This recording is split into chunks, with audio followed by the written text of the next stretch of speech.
Ibu bapak saudara-saudara sekalian, 1400 tahun yang lalu, tahun ke-8 Rasulullah diangkat menjadi nabi dan rasul. Beliau berduka. Kenapa beliau berduka? Karena ada dua orang yang dicintai dan mencintai nabi wafat pada tahun yang sama. Makanya disebut tahun duka cita. Ada yang tahu tahun lahirnya Nabi tahun apa namanya, Bu? Tahun apa? Tahun gajah. Kenapa disebut tahun gajah? Karena ada gajah, raja yang datang mau menghancurkan Ka'bah pakai kendaraan gajah, namanya Abraham, maka disebut tahun gajah. Maka dulu waktu saya kecil diceritakanlah Maulid itu dengan lagu ibu-ibu. Pada zaman dahulu kala, pada zaman jahiliyah, lahirlah seorang Rasul yang terakhir dan mulia. Nah, itu cerita soal Maulid. Kemudian disebut tahun duka cita, Isra Mi'rajnya Nabi. Ada lagu-lagunya itu. 27 Rajab Nabi Muhammad diisrakan dari Masjidil Haram ke Masjidil Aqsa. Itu tentang tahun duka cita. Itu lagu-lagunya ibu dulu, bercerita tentang sejarah Nabi.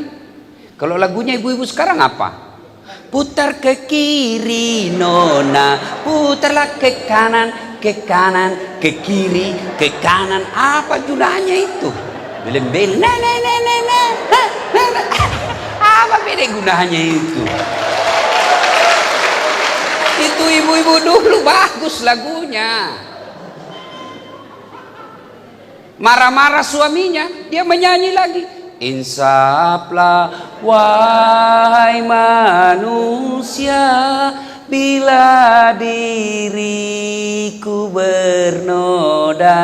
Itu ibu-ibu dulu. Sekarang kalau lalai panggil aku si Jablay. Itu ibu-ibu dulu memang bagus, Bu. Padahal istrinya bukan perwira suaminya. Oh, bagus lagu-lagunya ibu-ibu dulu. Itu ya. Nah, kenapa disebut tahun duka cita? Karena dua orang yang mencintai Nabi dan dicintai Nabi wafat pada tahun yang sama. Mencintai dan dicintai. Ada orang mencintai belum tentu cintanya dibalas. Saya cinta sama artis Korea yang sangat cantik. Saya mau sekali sama dia. Dia juga mau sama saya. Saya mau jadi suaminya, dia mau muntah lihat saya. Kalau ini Nabi mencintai dan dicintai. Meninggal pada waktu yang sama. Siapa? Beliau adalah paman Rasulullah dan istri beliau Khadijah. Begitu Nabi bersedih pada tahun itu, maka disebut tahun duka cita. Jadi ibu-ibu, kalau Allah takdirkan lebih dulu meninggal, ya mau kemana pasti meninggal, ibu. Orang kaya, orang miskin, raja-raja, rakyat biasa, polwan,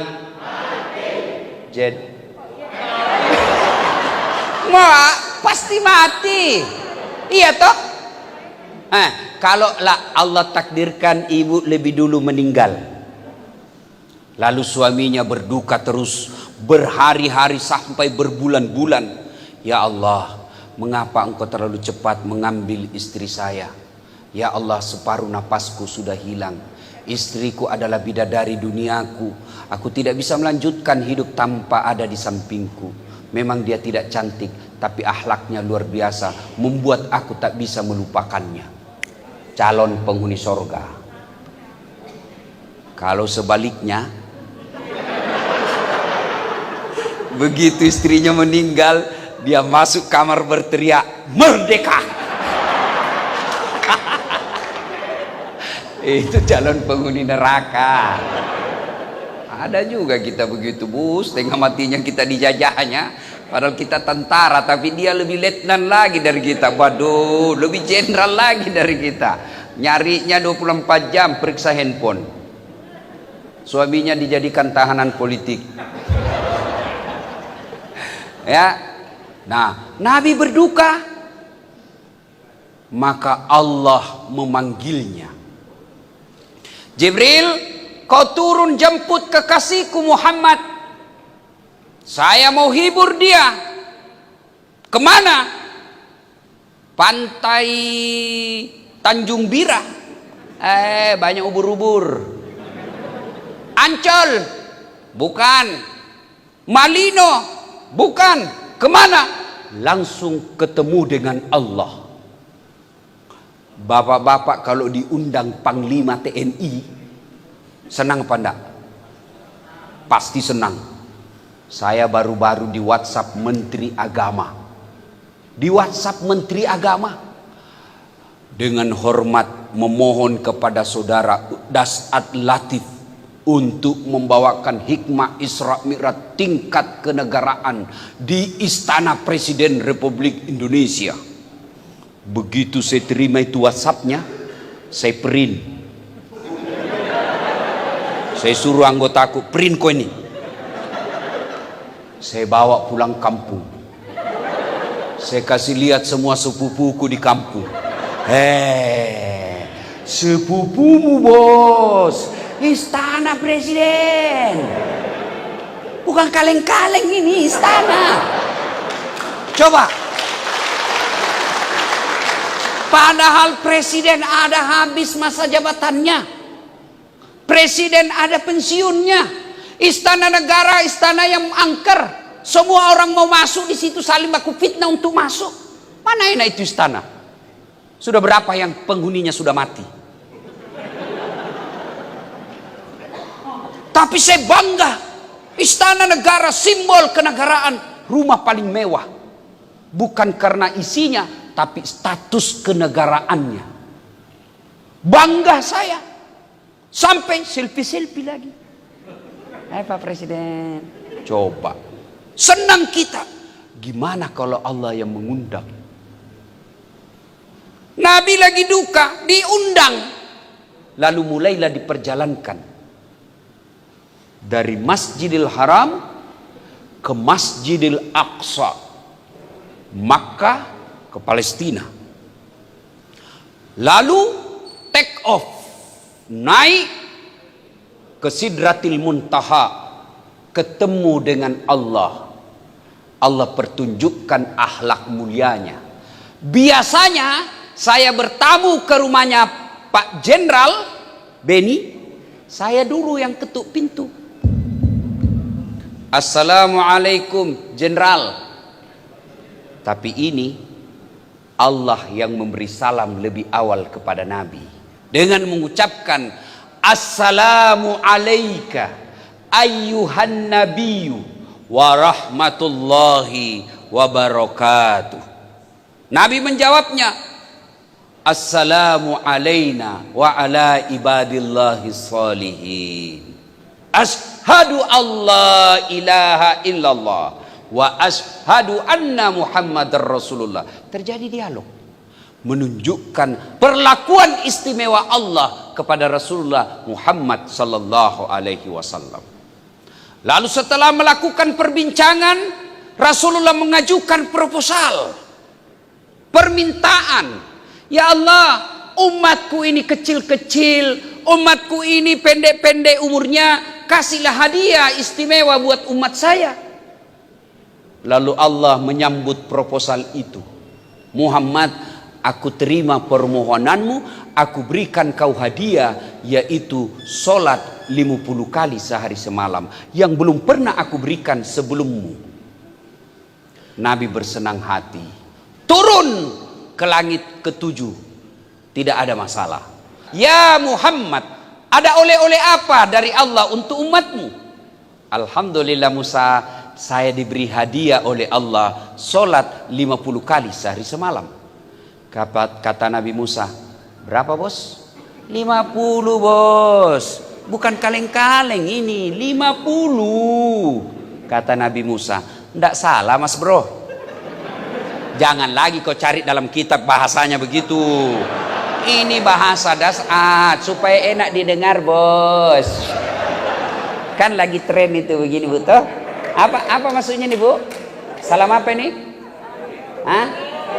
Ah, salam ini, Bu, percayalah tidak laku ini kalau tidak ada ini.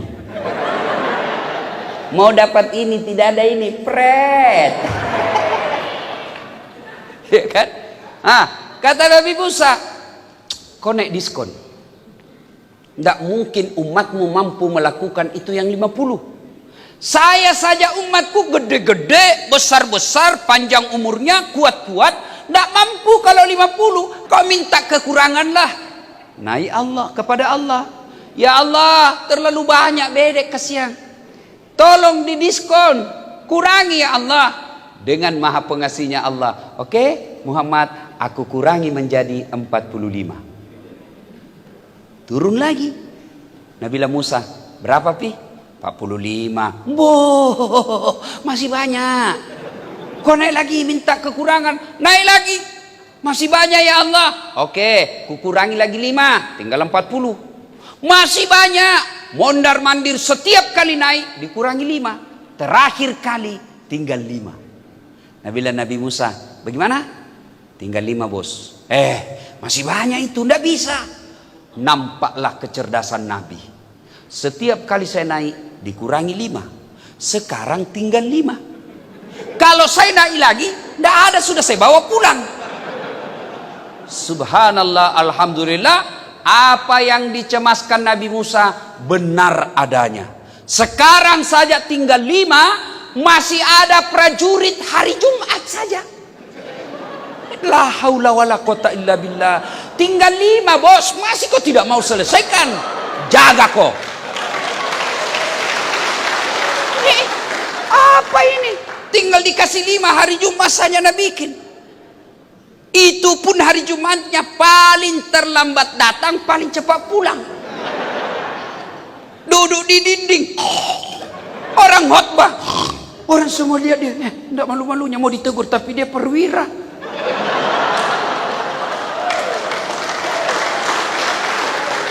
Mana ada yang berani tegur, Pak? Perwira ngorok. Begitu bangun, mesti apa ini? Tidak ada khotbahnya. Bukan mesti apa, kau yang tidur. Nah, akhirnya tinggal 5. Ibu bapak bisa bayangkan bagaimana seandainya jadi 50. Kalau jadi 50, saya yakin Pak Jenderal Beni tidak akan bisa menjadi jenderal. Kenapa? Sholat aja di kerja, Pak. Baru bangun, hayya 'alas salat. Sholat. Begitu mau naik mobil, hayya 'alal falah. Sholat lagi kita, Pak. Alhamdulillah tinggal 5. Maka bos, selesaikan itu yang tinggal 5. Alhamdulillah lagi, meskipun tinggal 5, nilai keutamaannya dengan pengasih penyayangnya Allah tidak mengurangi yang 50 itu. Poin pertama, nilai Isra Mi'raj. Ada masalahmu, Allah kasih kau hadiah menyelesaikannya, itu sholat. Nabi lagi berduka. Apa Allah perintah puasa? Tidak. Apa Allah kasih hadiah haji? Tidak. Apa Allah kasih perintah zakat? Tidak. Apa yang Allah kasih? Muhammad, kau sholat. Sholat kau. Kalau kau lagi berduka, ada masalahmu, kau sholat. Maka saudaraku, prajurit-prajurit angkatan laut, jika ada masalah dalam kepangkatanmu, jika ada masalah dalam keluargamu, jika ada masalah dengan kerjaanmu, jangan kau jauhi Allah, dekati Allah. Bukan dengan cara haji dan umroh, tapi salah satu yang paling efektif dan bisa kita lakukan kapan dan di mana saja, yaitu sholat 5 waktu. Mana ada prajurit tidak ada masalahnya? Nih. Muka penuh masalah semua ini. Tolong angkat tangannya yang tidak ada kreditnya. Tolong angkat tanganmu yang tidak ada kreditnya. Muka-muka kreditur semua ini, Pak. Mana? Gaji kita terbatas, selera istri tak terbatas. Iya. Mana ada, tidak ada tentara masalahnya. Jangankan bapak-bapak prajurit, bapak pikir Ustadz Dasat tidak ada masalahnya? Masalah, Pak. Salah satu yang paling masalah buat saya sekarang, banyak janda-janda yang curhat. Benar jenderal, banyak. Ustadz, saya ini penuh masalah dalam hidup Ustadz. Saya butuh bimbingan Ustadz. Baiklah, saya akan bimbing ibu melalui WhatsApp, silahkan. Tapi saya mencari imam Pak Ustadz. Saya ingin imam dalam hidupku. Saya bilang mohon maaf ibu, saya bukan imam, saya khotib.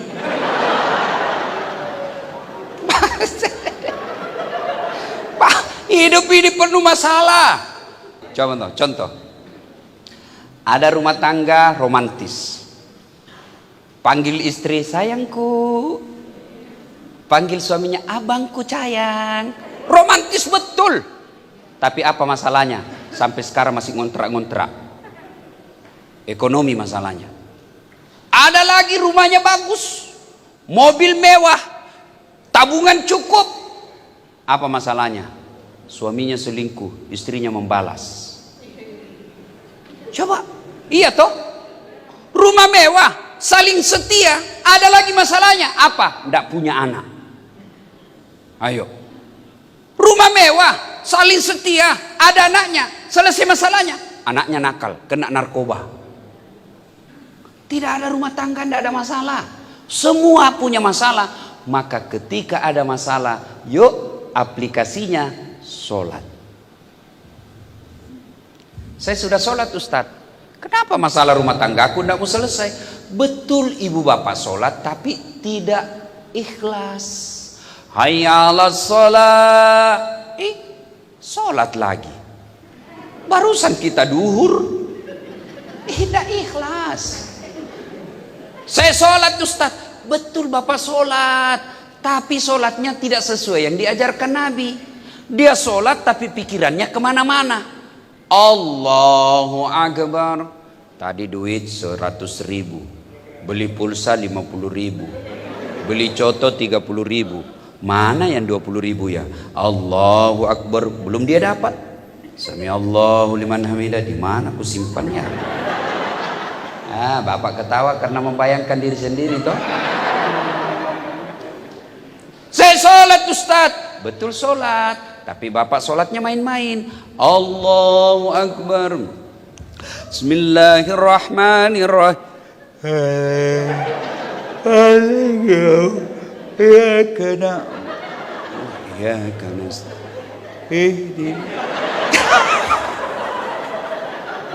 Sholat pakoti polo.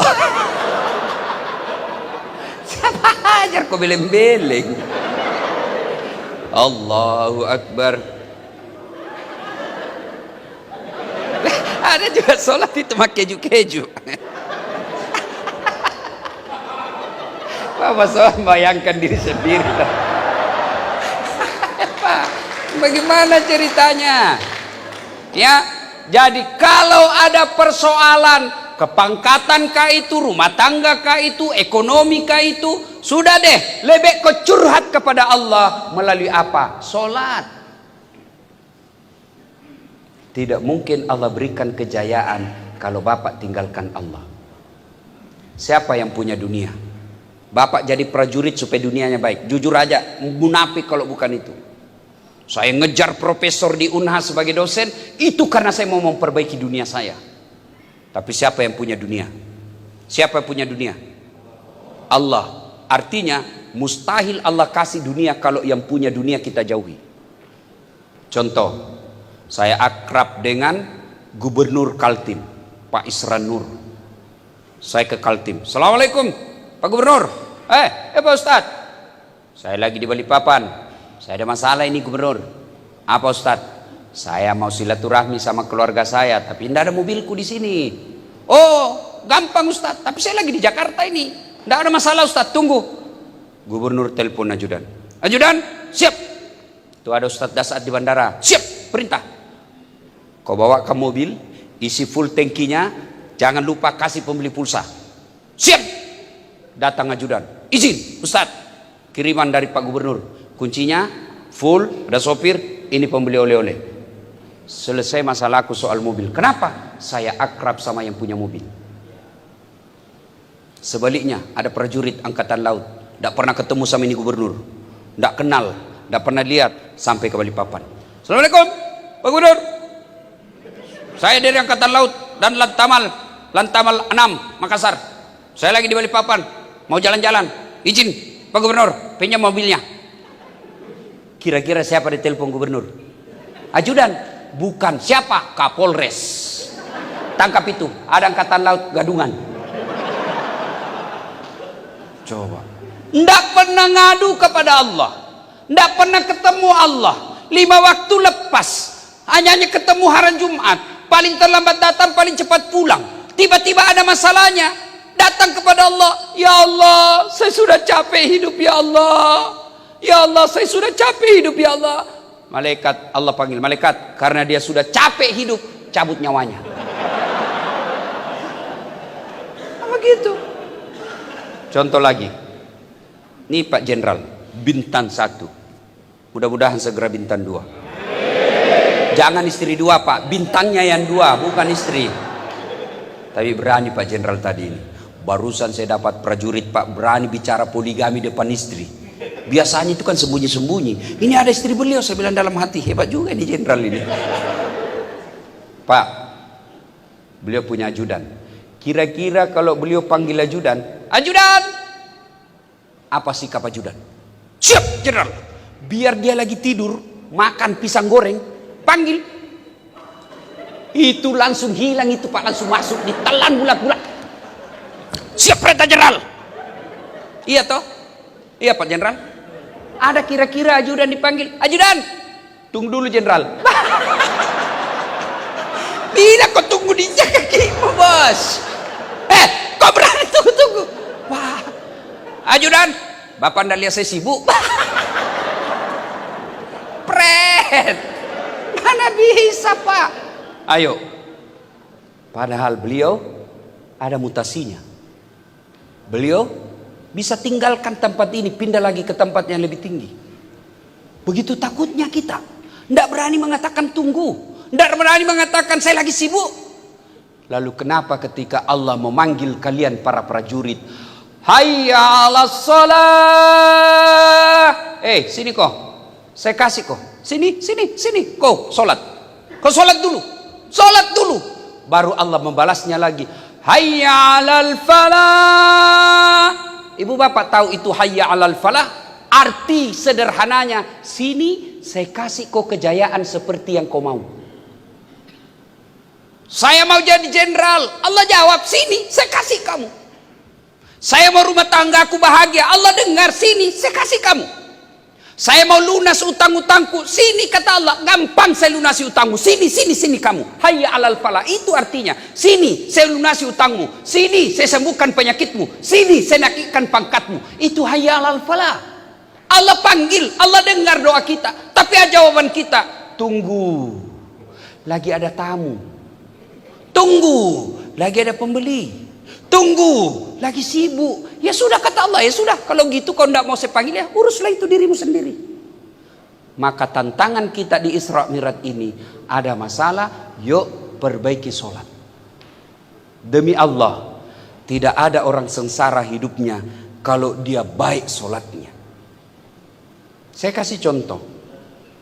Ada prajurit angkatan laut. 1 hari 5 kali datangi istrinya Pak Jenderal. Pagi datang ajak ngomong ibu. Tengah hari datang lagi bawa masakan ala kadarnya khas daerah. Bu, ini namanya jalan kote. Ini masakan khusus dari saya bu, saya belajar sendiri. Sore lagi datang lagi. Bu, ini namanya onde-onde. Ini kelapa, biji-bijinya dikaprun, jelaskan. Mau maghrib lagi, datang lagi. Bu, ini namanya palu butung. Gini. Mau isya sebelum pulang lagi, datang lagi kasihan. Bu, ini namanya rokok-rokok onti. Kandre Jawa. Subuh datang. Bu, ini namanya bubur kacang hijau. Semua negara tak, semua budaya tahu ini bu. Jawa tahu bubur kacang hijau, Sunda juga tahu. Maka ini adalah simbol kenegaraan kita. Nih bubur kacang hijau bu. Semoga ibu bahagia menikmati semua yang saya hidangkan bu. 1 minggu aja tiap hari datang 5 kali. Langsung jenderal punya perhatian. Oh baik ini prajurit saya.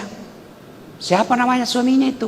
Ini Pak, sebenarnya beliau ini mau kasihan ini. Oh ya gampang, sudahlah, orang baik ini. Coba, itu baru manusia. Gimana dengan Allah? Yang sudah mengatakan ud'uni astajib lakum. Minta kau kepadaku, saya kasih kau. Apa Pak Jenderal pernah bilang begitu? Minta kau sama saya kasih kau. Pernah? Ayo,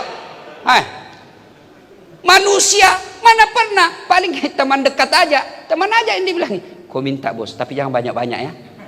Allah makin diminta, makin senang, makin diminta. Kau minta sama saya, karena kalau kau mau minta itu berarti kau butuh sama saya, berarti kau mengakui dirimu hamba. Maka minta kepada Allah. Cuma cara mintanya melalui sholat. Inilah pentingnya. Nah ibu bapak saudara-saudara sekalian, tidak usah panjang cerita. Tidak ada gunanya kita Isra Mi'raj tiap tahun kalau bapak tidak sholat. Ini penting sholat. Demi Allah, orang yang baik sholatnya, kalau dia tidak bisa beli rumah sampai pensiun, insya Allah anaknya nanti yang angkat derajatnya.